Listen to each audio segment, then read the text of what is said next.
Marriage is supposed to be a union between two consenting adults, but it hasn't always been that way across many cultures and some religions around the world that allow for a man to abduct any girl or woman he wishes and turn her into his wife.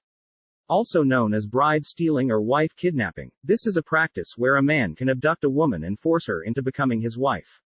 Once the man is successful, he either tries to impregnate her or contact her family to pay bride price and make the marriage official. Although it is practiced in different parts of the world including Mexico and some Asian countries, here are some African tribes that allow for bride stealing. 1. The Nunesspeaking tribes of South Africa. The Nungi-speaking tribes of South Africa have a culture that is referred to as ukuthwalwa, which means bride kidnapping. The practice allows for a man to kidnap a young girl and force her into marriage. This is done with the consent of the parents of the young girl involved. Once a man successfully abducts his intended bride, he is expected to make certain payments that may include a herd of cattle to her parents in order to fulfill the marriage rites. 2. Winnabe tribe of Niger. The practice of wife stealing among the Winnabe people is slightly different from what one will find with most others. Here, a woman decides on the man to steal her during a festival that is known as the Jerwul. Mostly found in Niger Republic, the tribe allows for a woman to be married many times, although her first marriage is arranged by her father at infancy. Subsequently, during the Jerwul festival, in which men adorn themselves to come and look for a woman to steal, a lady, when impressed by a suitor, can decide to select him to steal her whether she is currently married or not.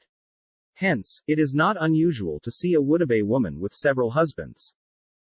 3. Latuca tribe of Sudan. In southern Sudan, there is a tribe known as Latuca, also referred to as Otuho. Most cultural practices of these people are the same with many other African tribes except for their marriage and bride kidnapping.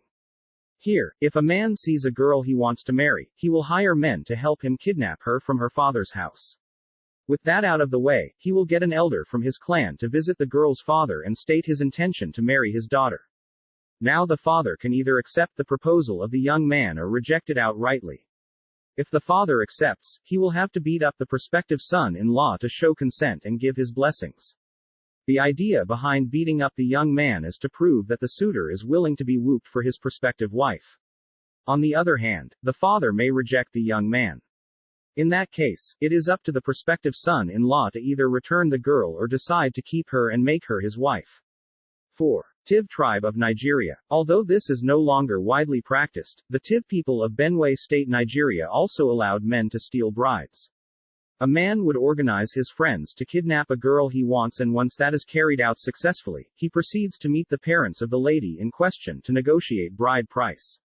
If he is through with that, he can now go on to fire some rounds of gunshot to warn off other intending suitors to keep away. 5. Turkana tribe of Kenya. Known as Akamari among the Turkana tribe of Kenya, bride abducting is not just allowed, but it is considered as a thing or prestige. Here, if a man sees a woman he wants to marry, he can go ahead and seize her without any formal efforts. If the man succeeds in taking the woman home, his reputation goes high in the community. However, once he is unable to kidnap the woman, it becomes a thing of shame. For a successful bride stealing, the man gets to negotiate for a lower bride price when the marriage rites begin. However, if you are unsuccessful, you will be forced to compensate the girl's family, pay higher bride price, and give the girl's family gifts so as to have an arranged marriage, which is known as a coda.